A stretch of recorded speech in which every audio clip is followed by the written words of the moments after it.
When the CP3 high-pressure fuel pump first debuted in light-duty diesel pickup trucks, it was only really supporting just over 300 horsepower. Now, we have CP3 high-pressure fuel pumps that are supporting 1,500 horsepower and beyond on fuel only. How is that? Hi, I'm Jordan from Exergy Performance, and today we're going over the basics of how output is increased in a CP3 high-pressure fuel pump.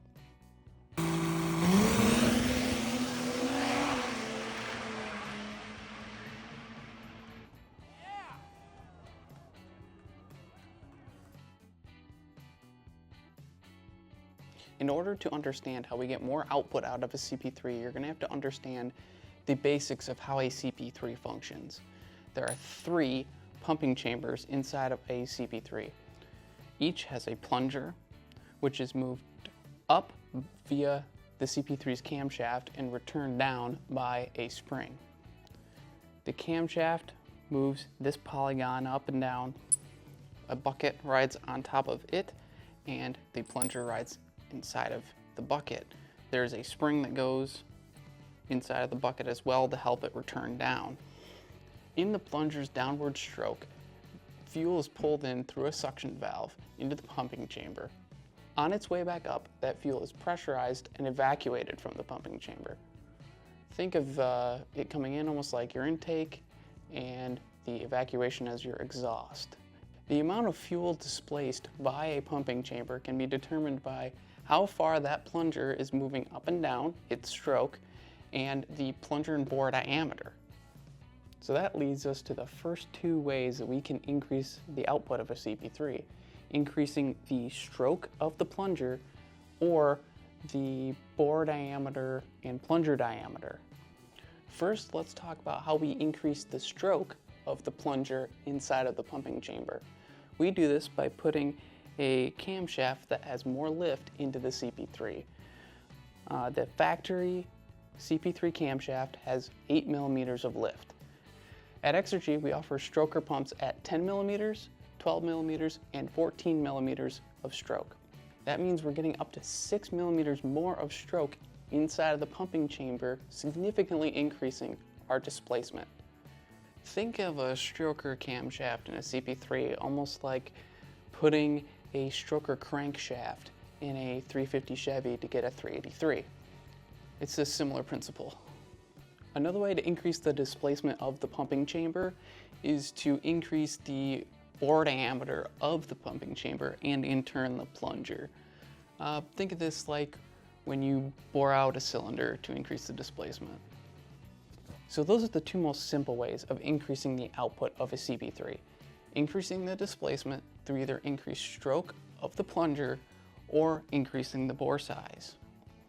But there's a third, more complicated way of improving the output of a CP3, and that is to improve the efficiency of the entire pump.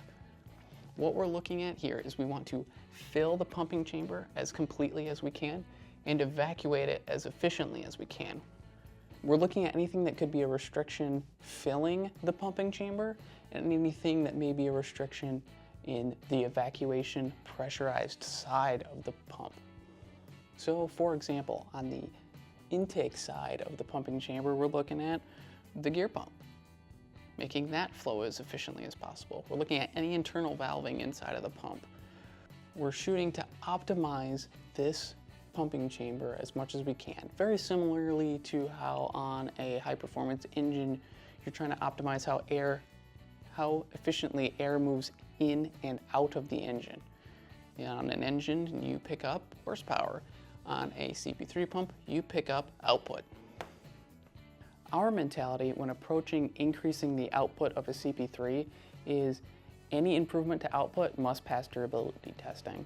And the reason for that is any increase to output is useless if it's not reliable.